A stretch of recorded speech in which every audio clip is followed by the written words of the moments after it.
Hello and welcome. I am Ben the Best 5 and I am here with yet another Kerbal Space Program video for you guys to watch. Now, this time we are in fact starting in our mission control screen because I want to show you something a bit interesting, kind of. Well, not interesting, it's a bit of an observation, and it's a way that you can do missions in a more efficient way. So, as you can see here, we have a mission to go to Minmus, orbit it, and go on a spacewalk near it, which will bring us a lot of money, and then we'll trigger a contract to land on the surface of Minmus. Now, over here we have a mission which is just to collect some data from the surface of Minmus.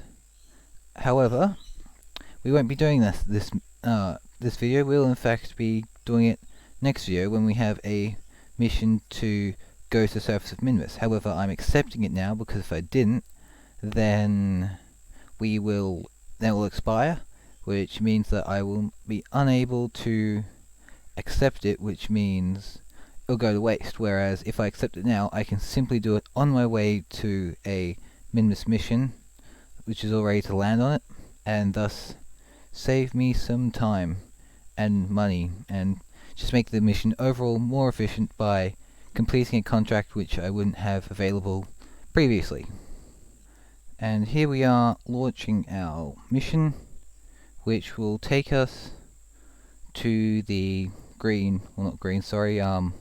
mint blue, I guess you'd say, colored planet. Now we are using the same rocket that we used last time, just simply because it had sufficient delta V to we had a bit of delta V left over, plus we were also able to make a couple of quite drastic mid-course corrections. So as a result, I'm trusting that this rocket here will be sufficient. Now you may notice that we're launching at a bit of an angle. This is in fact not an accident, this is 100% deliberate, because someone suggested in the comments of my last video that you could in fact launch a more efficient rocket by waiting until till the Kerbal Space Center is underneath the orbit of, is underneath where Minmus's orbit crosses the equator of Kerbin, which would reduce the need to perform or at least reduce the requirements of an inclination burn for to get on the same orbital inclination as Minmus. However, by launching at this particular moment, there will in fact already be, we will be launching directly into the orbital path of Minmus, which means that there will be no need for an inclination burn, which will save us the fuel, which although it won't save us much fuel, it will still save us enough that it can be significant. And who knows, that fuel that we're saving right now by orbiting could be the difference between next mission being a Minmus landing and next mission being a rescue your Kerbals from Minmus orbit mission. So yeah, that is why I am launching it here at this particular time under these particular parameters. Way goes the nose cone.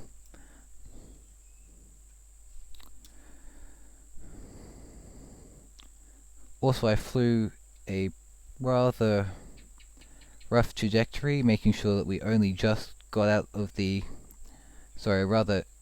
flat trajectory, making sure that we only just are escaping the escaping Kerbin's atmosphere, because if we went much further, then because it's a solid rocket booster, it cannot be turned off. So when you are flying with one of those as a first stage, it is of vital importance that you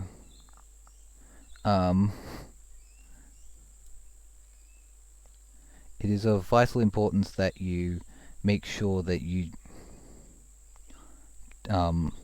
don't go too far past the atmosphere while you are in your first stage. You want to end up either just out of the first stage, out of the atmosphere of the first stage solid rocket booster, or you want to end up just slightly inside the atmosphere and performing just a small boost with the upper stage to get you out of the atmosphere, so you can then top it off and circularize later with the upper stage capsule.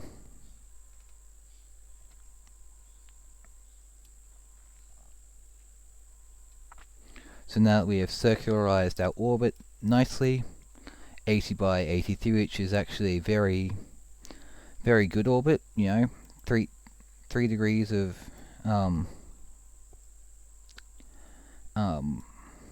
3 degrees. Sorry, not 3 degrees. 3 kilometers of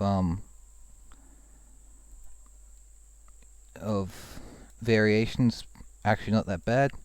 And we've got ourselves into an orbit here around Kerbin, which is at a 1.3 degree offset, which is a lot better than the 6 degree offset which you would get if you launched at the equator, because it's inclined at 12 degrees, and half of 12 because you're launching at the halfway point is 6. So whenever you launch just from the equator flat, then you end up off by 6 degrees. However, by inclining my orbit, I was able to cut that down to only one and a bit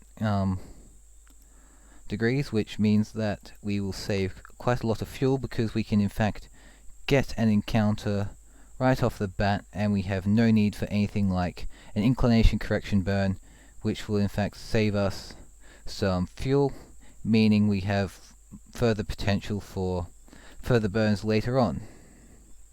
However, that being said, it looks like we're going to get to Minmus with about 900 meters per second of fuel left over, which is quite a lot, and you need a lot less than that to perform a Minmus orbit and return, so this mission should go off without a hitch.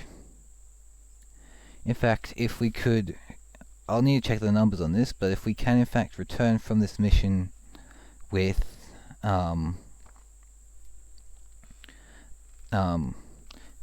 sufficient fuel left in that stage, we could in fact use this rocket without having to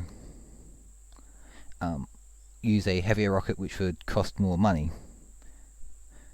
We are yes, because if this rocket doesn't have enough fuel left in it to perform a Minmus landing, then I will in fact have to upgrade to the newly named Atlas rocket, which is the rocket which launched the space station core, as well as my orbital bombardment package for my elusive customer. Now, I'd just like to make a small fun observation about this mission. It's actually quite similar to how the Apollo missions were conducted, in that we are waiting until our launch site is in an optimal position, much like the moon missions. When the moon missions were conducted, they waited until Florida was under the moon's orbital path, and for this mission we are waiting until Minmus's ascending node is under Kerbin's the Kerbal Space, the KSC's sphere of influence, and we were planning on a free return trajectory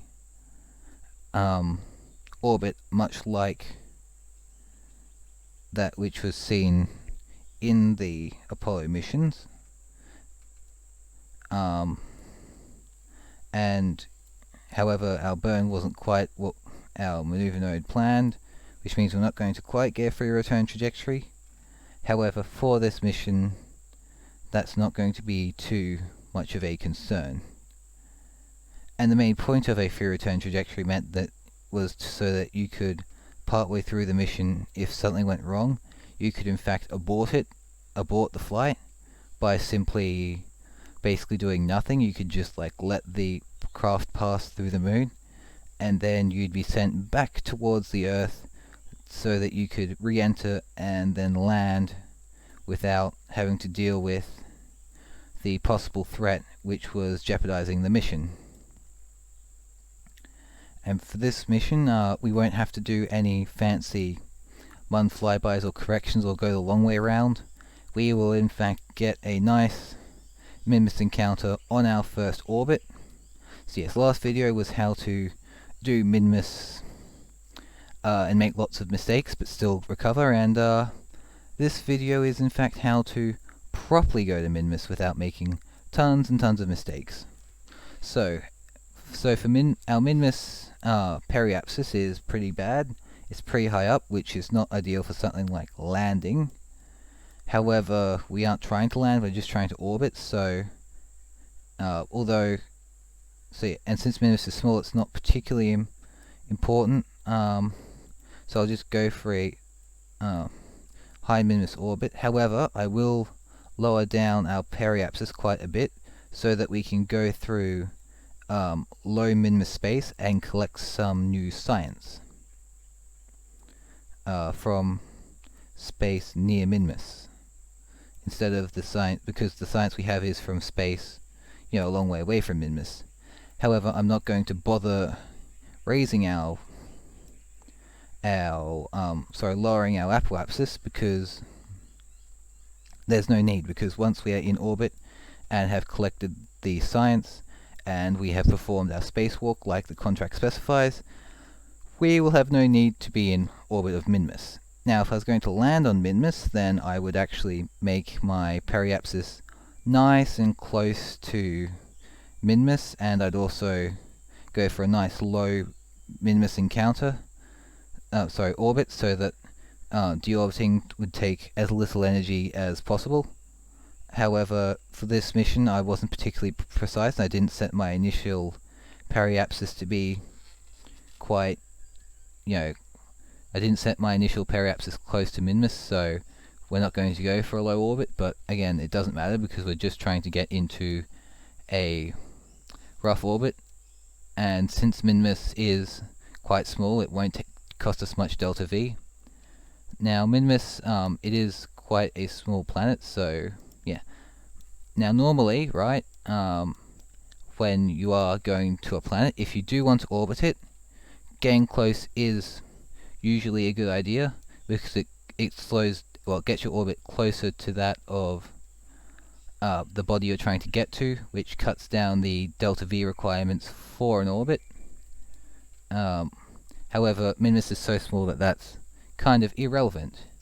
And here we are with our Kerbals flying around in space near Minmus, quite close to the ground but still far enough to be safe, and we can go ahead and perform our science. Now, science from space near Minmus is worth quite a bit, and will definitely help us unlock, definitely a few useful scientific things. So that's going to be good. And we can also perform a crew report, very important. And we can go ahead and EVA our scientist, why not? And we can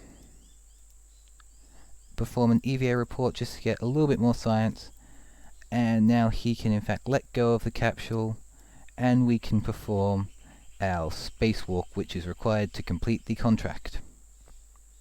Alright, our scientist Kerbal has gone and performed a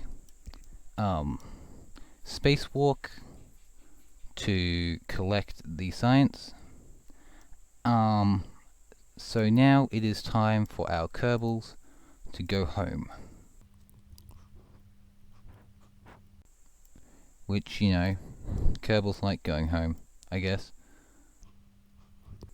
Now we want to burn on the side which is furthest away from Kerbin to help bring us closest to Kerbin, because that's how burns work. So we got to burn basically at apoapsis, and from there we yeah, just follow we just burn prograde, which is where our maneuver is set, and we will burn enough that we end up back on a collision course with Minmus, where we can safely bring our Kerbals back through a fiery and dangerous re-entry. And then deploy some parachutes, and cover the vessel and stuff, and bring back our Kerbals with their science.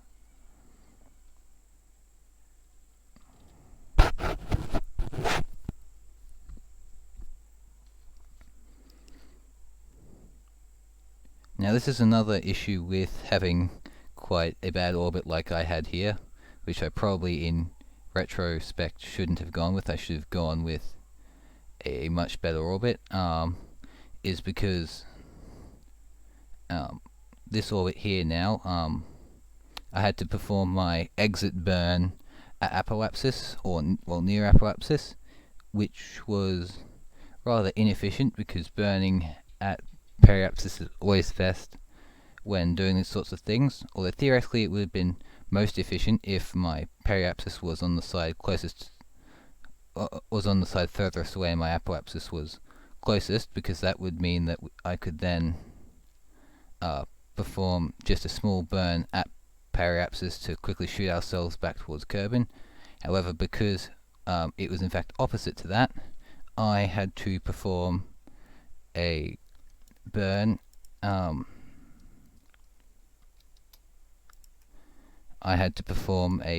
apoapsis, which is possibly one of the, is the least efficient way of performing a burn. Now you just saw me quickly ditch our stage, wherever it is, with our engine. I'll have to check how much fuel it had left over soon, well, when I'm looking through this footage. Side note, great thing about recording your game footage is if you miss something like how much fuel you had left over, to see if you could perhaps do a different mission with the same rocket, you can just look back through your footage and just be like, so that's how much I had left over. So small advantage of recording my stuff and uploading it to YouTube is I can in fact go back and in retrospect see that. So yes, our parachutes are deployed from what was a very aggressive re-entry. However, capsules are very good at slowing down in time, so we had no issues, and we can now in fact speed up time and bring our Kerbals to land safely on the surface of Kerbin.